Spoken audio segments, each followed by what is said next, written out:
Let's start our review with the salary part.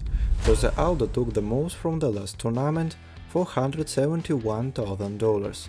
Being a former champion gives him a great deal with a solid total bill.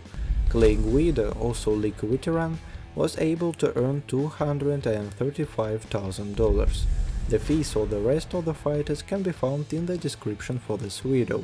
Also, there will be attached a list of songs that the athletes came out to, in case someone really liked the melody sounding outside the octagon. $50,000 bonuses were taken by the following athletes: Performance of the Evening, Clay Guida, Jamal Hill, Rafael Fiziev and Chris Curtis. The Fight of the Evening is deservedly received by the couple Mallory Martin and Shane Willismas. It should also be noted that this time, under the auspice of the UFC, a small tournament among bodybuilders took place, where each of them prepared on grandmother's pies. Looking at such huge guys, Nuke Diaz's words about steroids are more and more often remembered, but USADA seems to prevent all attempts at doping. What do you say? Is it genetics or pharmacology?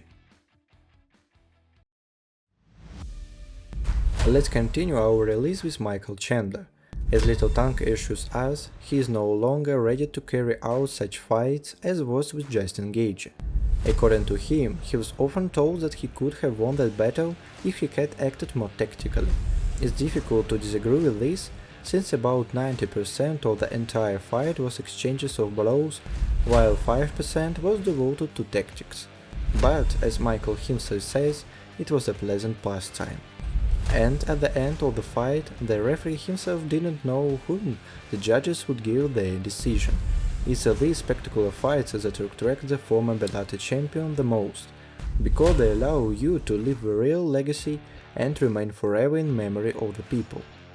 Little Tank also named Rafael Fiziev, who is in the recent UFC defeated by Riddle by TKO, the future champion.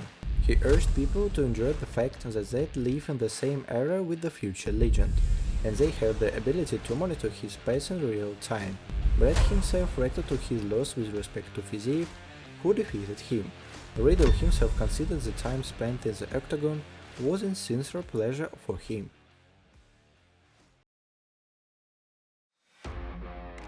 And a little trash current in the feed. Gaethje and Sterling declares that he cannot wait to shut up Peter Yan's mouth. He assures that he will transfer the battle to the wrestling carpet, where he will confidently roll his opponent in the canvas with punches. At the same time, he respects Yan and believes that everyone who has reached such heights has worked hard, which deserves praise. In general, there are the most common statements for Sterling.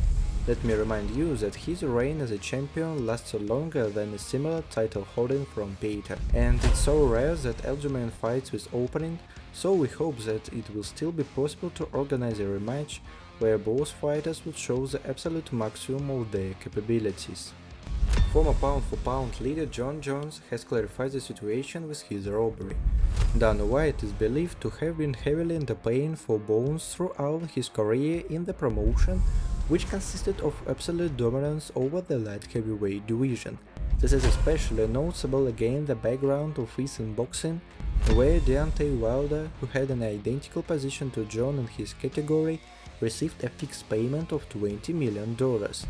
Jones himself compared this figure when he hired the famous manager Schaffer last summer to help him do business with the organization and get a solid check for the next fight. With all this, the former champion himself believes that, in fact, this is not a robbery if you allow someone to do it. This apparent contradiction in words makes one wonder at what real stage of negotiations in the management of UFC at the side of Jones himself.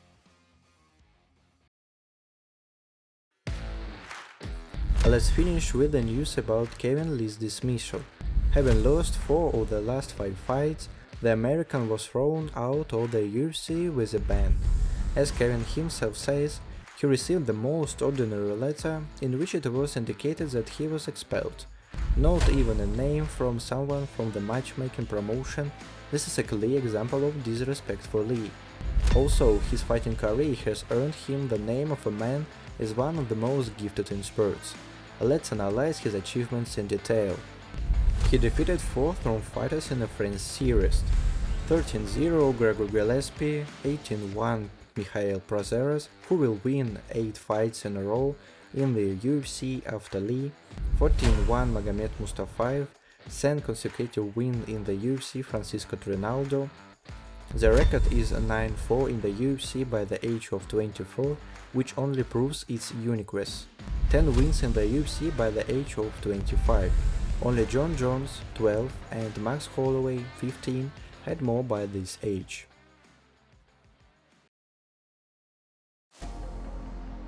Four early wins in a row in the lightweight division: Matthews, who went 11-1, Mustafayev, Trinaldo, Chiesa. Only 4 fighters in the history of the UFC lightweight have had a series of fighters longer: Oliveira 7, Penn 5, Gillespie 5, Taisumov 5. 6 had main events in the UFC by the age of 27. The last one was against Oliveira in March 2020. Lee was 27 years old. Such significant achievements in such a short time and at such young age clearly speak for themselves.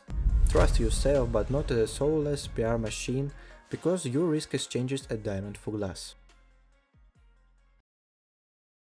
What's next? Like, subscribe to the channel and share your thoughts in the comments. Here just like you. See you soon!